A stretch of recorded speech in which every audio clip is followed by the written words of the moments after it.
And welcome to Rob Schmitt Tonight, and we begin with breaking news tonight. President Trump signing an executive order this afternoon, declassifying the government files covering the assassinations of John F. Kennedy, Robert F. Kennedy, and Martin Luther King Jr.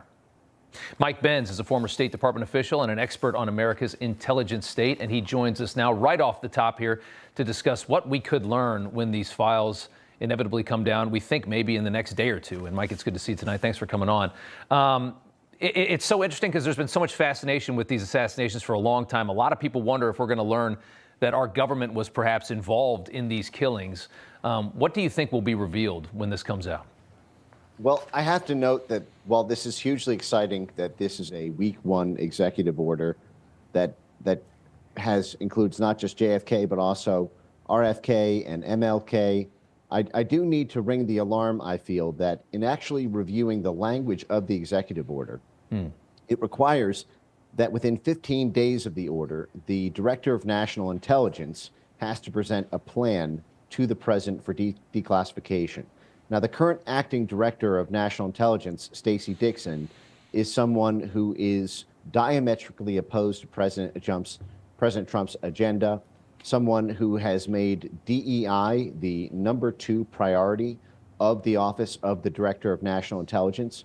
And given that Trump's pick for the head of ODNI, Tulsi Gabbard, is likely to experience significant political headwinds during the Senate confirmation process and is highly unlikely to be approved within 15 days, the plan for declassifying the JFK documents, according to this executive order, will come directly from Trump's primary political enemy within the ODNI. So this looks like it's set up for failure. It's set up for failure, but could he just do it again? I mean, would that be an option? I mean, Tulsi, I think is going to get in. If they think Hegseth is getting in, which it's looking like tonight, I believe Tulsi will as well, right?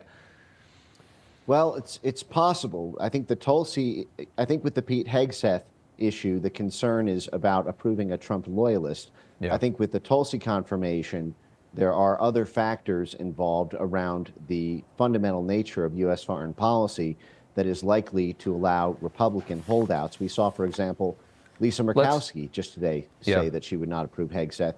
I would not be surprised if Susan Collins and a coterie of other Republican Senate folks. Let's assume for a second that it does happen, because it seems like this is something Trump wants, and I understand your perspective there. Let's say that these files do come out. Trump's wording today seemed to indicate that he not only didn't like the fact that these have been hidden from the American public, he doesn't like the fact that they're redacted as well. So if Trump gets his way here, are we going to see unredacted files, and what would that reveal in your estimation? Well, this gets the second part of the executive order, which is that after the 15-day period where the ODNI will present a plan, there's a 45-day review period.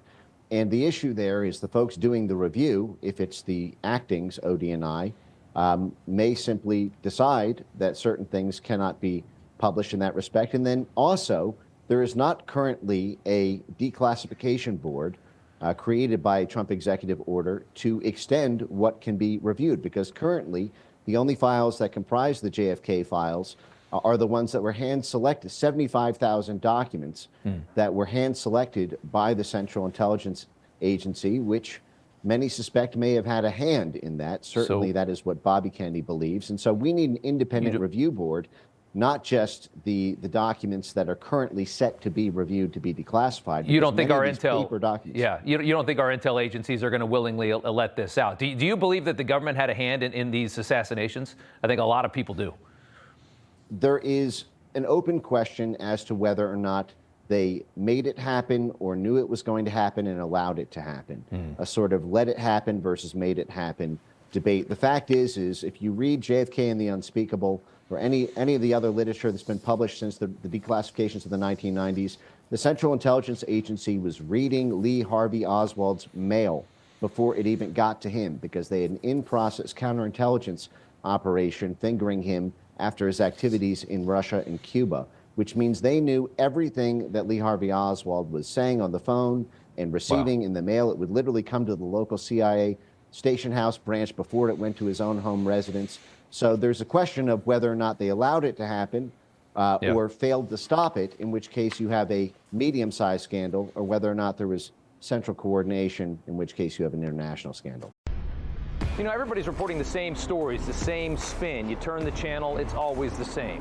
But not us. We're different. We report the real news. No spin, just the facts. Turn to us, and you won't turn back. Tune in to Rob Schmitt Tonight on Newsmax.